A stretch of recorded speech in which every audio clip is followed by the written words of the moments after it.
Meus irmãos, o nosso culto a Deus não é uma encenação, não é uma peça teatral. O nosso culto a Deus não é o show da fé. O nosso culto é um culto racional, dirigido ao Deus eterno, que nos salvou em Cristo Jesus. Lembre-se que o Pai procura os adoradores, aqueles que o adoram em espírito e em verdade. E tudo que fizermos, devemos fazer para sermos aprovados por Deus, e não sermos aplaudidos pelos homens. Nosso culto é dirigido a Deus e para a glória de Deus. Por essa razão, Jesus disse o seguinte: guardai-vos de exercer a vossa justiça diante dos homens, com o fim de serem vistos por eles, de outra sorte não tereis galardão junto de vosso Pai Celeste. Mas será que Jesus não estava contradizendo? Pois ele já havia dito o seguinte: assim brilhe também a vossa luz diante dos homens, para que vejam as vossas boas obras e glorifiquem a vosso Pai que está nos céus. Será que não há uma contradição? A contradição aqui é uma aparente contradição. Não há contradição naquilo que Jesus havia dito antes com aquilo que ele diz agora. Não há contradição de maneira nenhuma, pois a nossa luz deve brilhar diante dos homens, para que Deus seja glorificado, e não nós. Deus tem que ser exaltado, e não nós. Segundo John Stott, nossas obras devem ser públicas para que a nossa luz brilhe. Nossa devoção deve ser secreta para não nos vangloriarmos disso. E é por isso que nós devemos prestar a nossa devoção a Deus de uma maneira singela, de maneira verdadeira, autêntica. Jesus não condena os deveres cristãos, esmolas, oração e jejum. Mas o que Jesus está condenando aqui é o fermento dos fariseus, a hipocrisia. Através da oração, meus irmãos, nós honramos e servimos a Deus com as nossas almas. Através do jejum, nós honramos e servimos a Deus com os nossos corpos. E através das esmolas, nós honramos e servimos a Deus com os nossos bens, pois tudo que somos e temos provém do Senhor. E é por isso que Jesus diz o seguinte: guardai-vos de exercer a vossa justiça diante dos homens, porque este é um pecado sutil que engana o nosso coração. Nós não estamos aqui para buscar a glória do homem, mas a glória de Deus. Achamos que estamos servindo a Deus, quando na verdade estamos servindo a nós mesmos, para sermos aplaudidos pelos homens. Mas o que adianta sermos aprovados pelos homens e reprovados por Deus? Guarde-se da hipocrisia, pois se ela reinar em você, a hipocrisia vai destruí-lo. Isso me faz lembrar Herodes Agripa I, que foi ovacionado pelo povo, e o povo dizia: é voz de Deus e não de homem. E a Bíblia diz: porque ele não deu glória a Deus, ele foi comido por vermes diante de todo o povo, porque ele não glorificou a Deus, e morreu naquele exato momento, ferido pelo anjo do Senhor. O que Jesus está combatendo aqui, meus irmãos, é a ostentação religiosa dos fariseus. Isso me faz lembrar a ostentação do mundo funk, né? As pessoas colocam aquele colar de ouro, né? Pulseiras, né? Tira foto num carro importado, em lanchas, em casas bonitas, e fica ostentando na internet. O Jesus está combatendo também a ostentação religiosa dos fariseus. Por que eles lavavam as mãos antes de comer? Por que usavam tiras de couro com versículos do Antigo Testamento? Por que faziam longas orações? A motivação não era boa, era a pior possível, não era para agradar a Deus. A motivação era para que eles fossem vistos pelos homens e aplaudidos pelos homens. Jesus nos revela que as suas ações eram boas, mas as motivações más. Quando pois deres esmola, não toques trombeta diante de ti, como fazem os hipócritas nas sinagogas e nas ruas, para serem glorificados pelos homens. Em verdade vos digo que eles já receberam a recompensa. E quando orardes, não sereis como os hipócritas, porque gostam de orar em pé nas sinagogas e nos cantos das praças, para serem vistos dos homens. Em verdade vos digo que eles já receberam a recompensa. Quando jejuardes, não vos mostreis contristados como os hipócritas, porque desfiguram o rosto com o fim de parecer aos homens que jejuam. Em verdade vos digo que eles já receberam a recompensa. Jesus não está aqui combatendo a oração, o jejum e as esmolas, mas a motivação errada, a ostentação religiosa para receber os aplausos da multidão, os aplausos dos homens, para que eles fossem ovacionados por sua pretensa espiritualidade. A grande ideia, meus irmãos, desta passagem é sobre a necessidade de uma vida cristã verdadeira, autêntica, genuína, real, sem máscara. Em primeiro lugar, Jesus nos ensina aqui que a vida cristã autêntica é procurar agradar a Deus acima de tudo. Esta é a espiritualidade que agrada a Deus. Esta é a vida cristã autêntica, verdadeira, real. Uma vida cristã que procura agradar a Deus acima de tudo. Você nasceu para adorar a Deus. Você nasceu para agradar a Deus. Você nasceu para a glória de Deus. Cristianismo não é autoexaltação, não é exibicionismo, não é ostentação religiosa, mas a glorificação do nome de Deus. Nós existimos para glorificar a Deus. Cristianismo tira o homem do centro e coloca Deus no centro. Deus no centro do culto. É por isso que o breve catecismo faz uma pergunta crucial: qual o fim principal do homem? O fim principal do homem é glorificar a Deus e gozá-lo para sempre. Esse é o fim principal do homem, porque dele, por meio dele, para ele são todas as coisas. A ele, pois, a glória eternamente. Amém. Os fariseus, meus irmãos, davam esmolas, faziam orações, jejuavam para serem glorificados e aplaudidos pelos homens. Hoje vivemos o culto do homem, o homem como a medida de todas as coisas, o homem como alvo de tudo. Mas o culto cristão não é a glorificação de si mesmo, mas a exaltação do Senhor acima de tudo. Como disse o salmista Davi: agrada-te do Senhor e Ele satisfará os desejos do teu coração. Você nasceu para agradar o coração de Deus. Você nasceu para glorificar a Deus. Você nasceu para exaltar a Deus. Isso é culto. E a nossa vida tem que ser um culto a Deus. Você não trabalha na sua empresa só porque o seu patrão está olhando. Você trabalha para prestar o melhor serviço para o bem da empresa, para o bem da sociedade e, sobretudo, para a glória de Deus. Você não tem filhos para o seu próprio ego, para o seu próprio bem. Você tem filhos para a glória de Deus, porque você imprime na mente deles, no coração deles, a palavra de Deus, para que eles possam viver para a glória de Deus. É por isso que pastor Antônio Elias, quando foi para o estado, ou melhor, foi para o Rio de Janeiro, os filhos se desviaram do caminho do Senhor, ele fez uma oração: Senhor, eu não criei filhos para povoar o inferno.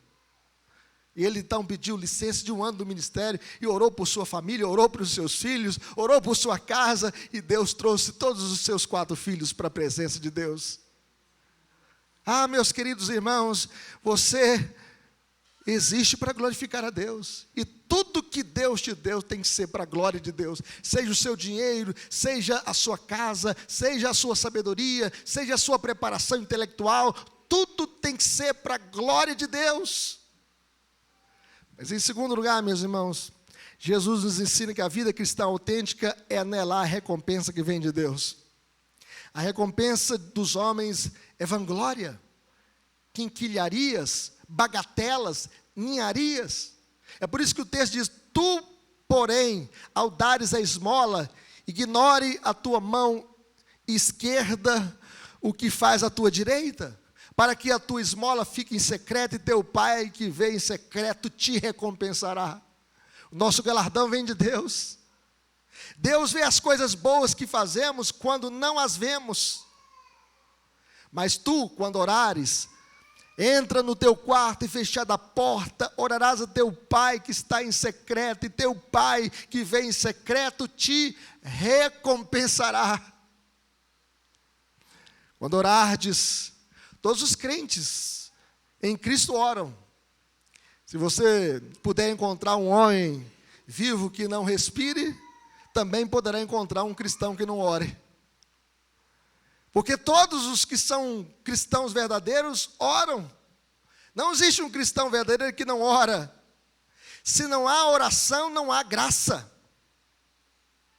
Quando orardes, não sereis como os hipócritas, para serem vistos pelos homens. Entra no teu quarto, fecha a porta, fale com Deus, Ele te ouvirá e te recompensará. Fico vendo quando as pessoas vão ali em Israel, né, tem o Muro das Lamentações, ali fica o judeu ortodoxo orando assim, né? Orando, quem sabe, né? Para aparecer? Orando, para que o Senhor possa mudar o seu coração. Porque os judeus, o que eles fizeram? Negaram Jesus. Jesus veio para o que era seu e os seus não o receberam. Jesus veio para o que era seu. Eles rejeitaram Jesus. E nós devemos orar pelos judeus para que eles possam conhecer Cristo. Cristo já veio, já morreu na cruz do Calvário, já foi sepultado, já ressuscitou, foi assunto aos céus, está à direita de Deus Pai como homem intercedendo por nós, e há de vir para buscar a sua igreja e julgar este mundo. Os fariseus não oravam porque não amavam a Deus, oravam para serem notados, para serem vistos, aplaudidos, ovacionados, glorificados. Jejum, meus irmãos, é um ato de renúncia e mortificação da carne, uma maneira de nos humilharmos sob a mão de Deus. Contudo, devemos jejuar não para aparecer para os homens, mas para nos humilharmos diante de Deus. Por isso o texto diz assim: tu, porém, quando jejuares, unge a cabeça, lava o rosto, com o fim de não parecer aos homens que jejuas, e sim a teu Pai em secreto, e teu Pai que vem em secreto te recompensará. Em outras palavras, quando você for jejuar, penteie o cabelo, escove dentes, lave o rosto e jejue, se humilhe diante de Deus. O jejum, meus irmãos, pode demonstrar a nossa humildade e dependência de Deus. Moisés, ele jejuou, a Bíblia diz que ele jejuou no Monte Sinai durante 40 dias e 40 noites, para receber as tábuas da lei, orando a Deus e jejuando. Josafá, vendo que os exércitos de Moabe e Amon avançavam sobre ele, ele se pôs a buscar ao Senhor e apregoou um jejum em todo Judá.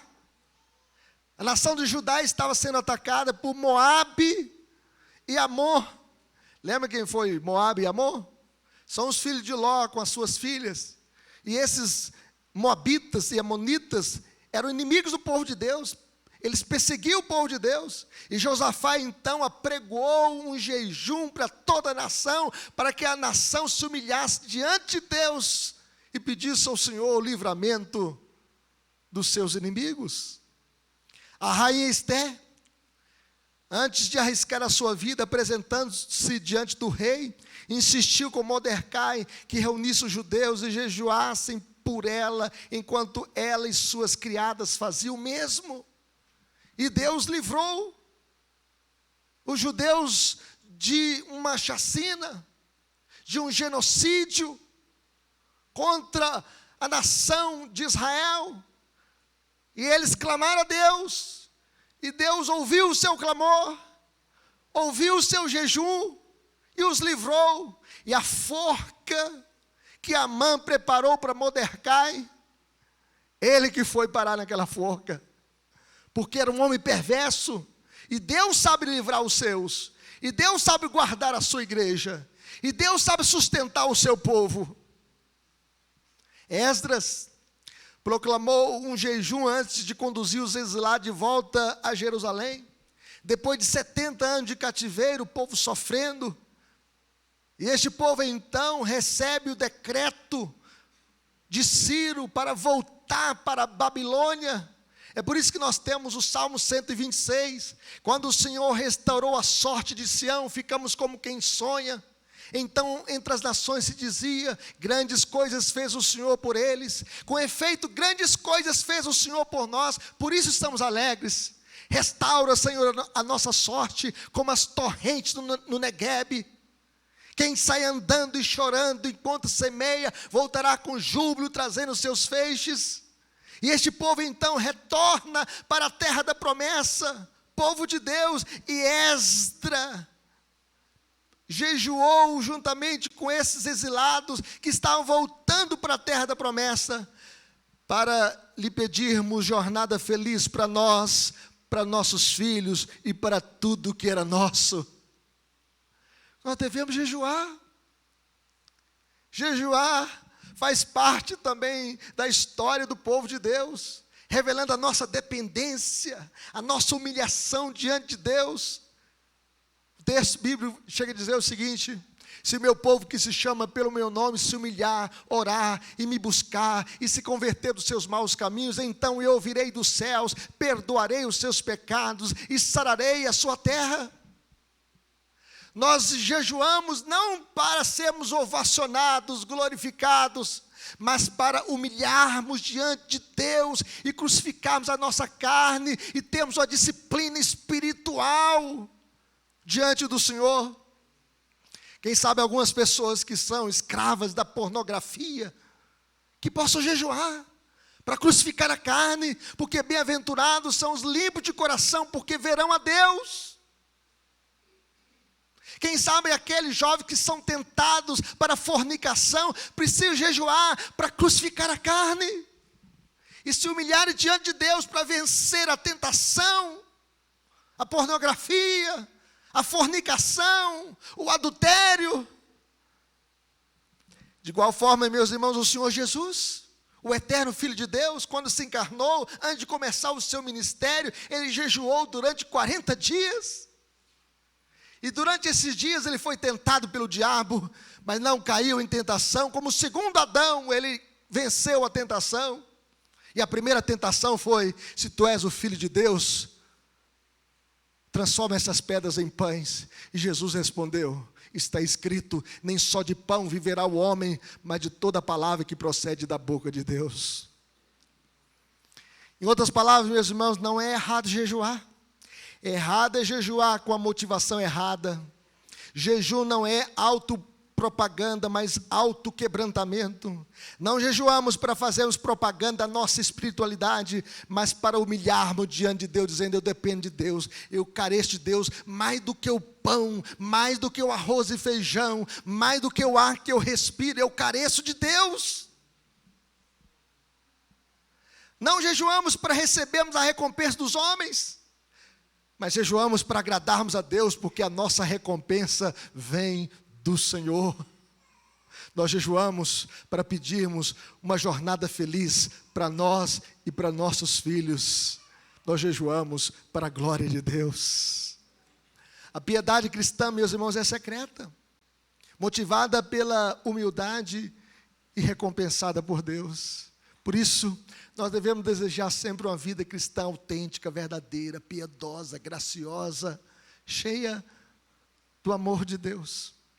Mas vida cristã autêntica, em terceiro lugar, meus irmãos, Jesus nos ensina que a vida cristã autêntica é despojar-se de toda a hipocrisia religiosa. Jesus diz o seguinte: guardai de exercer a vossa justiça diante dos homens.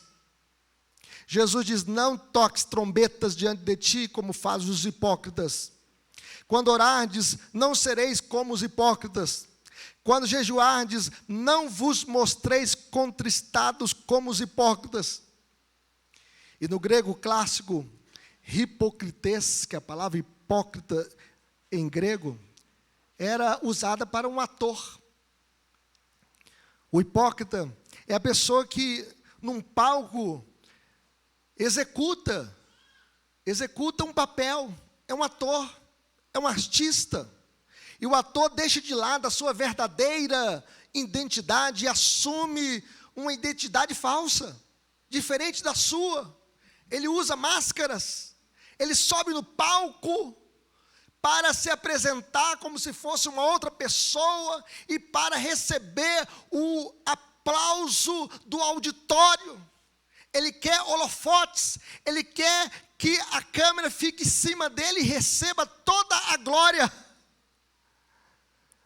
Mas vejam bem, meus irmãos, por essa razão Jesus disse que a nossa espiritualidade não pode ser uma encenação, não pode ser uma exibição teatral, algo para receber o aplauso dos homens. E Jesus, então, como profeta que conhece o coração humano, ele então fura o nosso orgulho, fura a nossa soberba, porque muitas vezes nós somos como um pavão, que a gente abre as asas e fica assim, bum, bum. Não sei se você já observou um pavão, aquelas penas multicoloridas que o sol bate e o pavão, bum. E a gente é assim. O Senhor Jesus conhece a nossa tendência, conhece o nosso coração. Mas o chamado cristão, meus irmãos, não é para ser um ator. O cristão não é chamado para ser um artista, um ator. O cristão é chamado para ser um adorador. Deus te chamou para ser um adorador.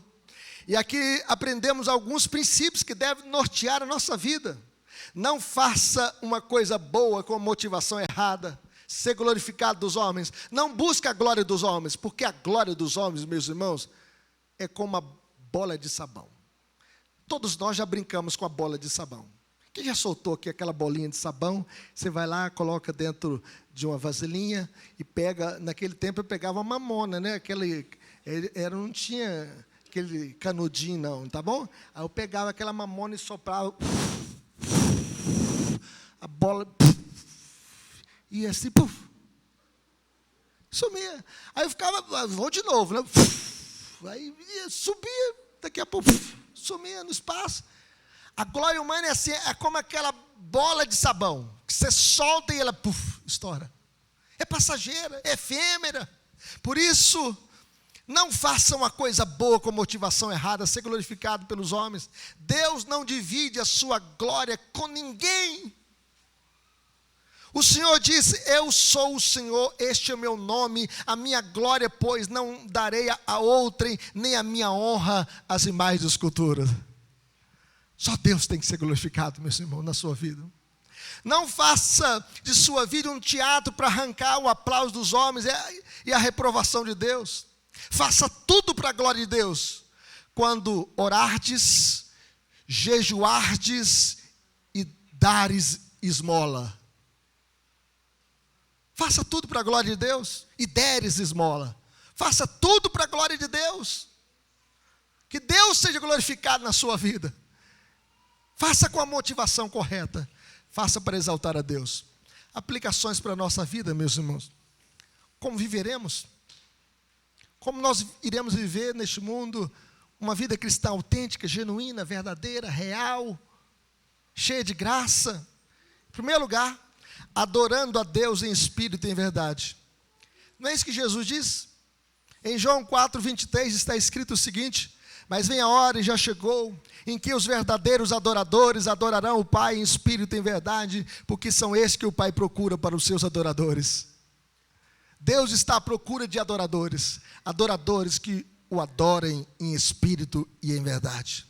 Deus não procura atores, Deus procura adoradores. Deus não quer um povo com máscara, mas um povo livre, um povo autêntico, um povo redimido, um povo transformado, um povo que possa adorar a Deus em espírito e em verdade. Isso significa que este povo nasceu de novo, que este povo conhece a verdade do Evangelho, que este povo conhece a verdade encarnada que é Cristo.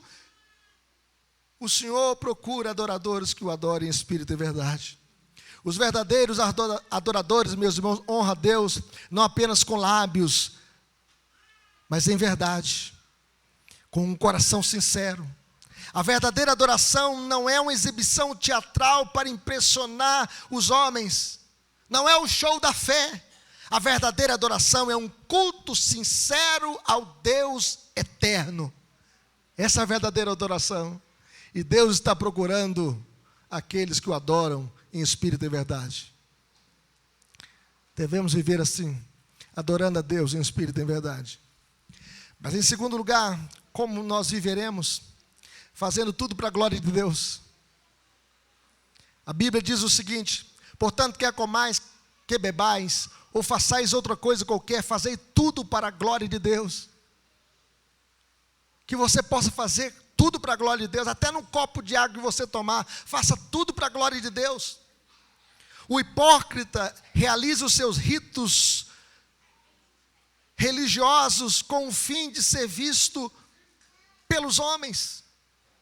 No entanto, nós devemos doar para ajudar os necessitados e não para chamar atenção para nós mesmos.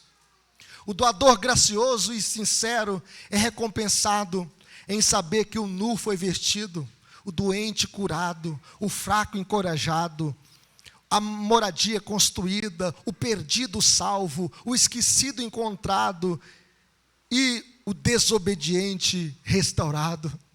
Devemos fazer tudo para a glória de Deus. A doação é um ato de adoração quando é ofertada para a glória de Deus e para o bem do necessitado. Devemos fazer tudo para a glória de Deus. Devemos orar para buscarmos a face de Deus, não para sermos aplaudidos pelos homens. Nós temos um encontro face a face com Deus na oração. Quando nós buscamos a Deus, quando nós nos humilhamos aos pés do Senhor, quando nós derramamos a nossa alma perante o Senhor, quando nós buscamos ao Senhor de fato e de verdade, a nossa recompensa, meus irmãos, vem de Deus. Quando a gente busca a Deus para ser aplaudido pelos homens, nós já recebemos a recompensa. A nossa recompensa vem de Deus. E que você possa entrar no seu quarto, que você possa derramar a sua alma perante o Senhor, que você possa ter o quarto secreto de oração para buscar a Deus, porque o Deus que te vê em secreto te recompensará. Ore a Deus, coloque a boca no pó dentro do seu quarto e ore ao Senhor e clame a Deus. Ajoelhe-se perante ali o Senhor, quem sabe perto da sua cama, ou no sofá da sua casa, ajoelhe-se, clame ao Senhor, faça tudo para a glória de Deus. Vamos pedir a Deus um avivamento na nossa família, a salvação dos nossos filhos, dos nossos parentes. Vamos clamar a Deus pelo avanço da obra de Deus. Vamos clamar ao Senhor de todo o nosso coração, porque a nossa recompensa vem de Deus. O salmista diz o seguinte: bendito seja Deus, que não nos rejeita a nossa oração e nem aparta de nós a sua graça. Louvado seja Deus. Devemos jejuar, meus irmãos, devemos jejuar para nos humilharmos diante de Deus e não com o fim de parecer aos homens que jejuamos. Daniel, um santo homem de Deus, na Babilônia, ele orava 3 vezes ao dia. Ele abria as janelas do seu quarto e orava da Babilônia para Jerusalém, para que Deus cumprisse as suas promessas na vida do seu povo. Ele clamava ao Senhor. E a Bíblia diz que Daniel buscou a Deus com orações e súplicas, com jejum e pano de saco e cinza, em demonstração da sua humildade, da sua dependência de Deus. Ele clamava ao Senhor. E nós devemos fazer tudo para a glória de Deus, porque a nossa recompensa vem de Deus. Que Deus nos abençoe, que o Senhor nos fortaleça, no nome de Jesus, amém? Vamos colocar em pé?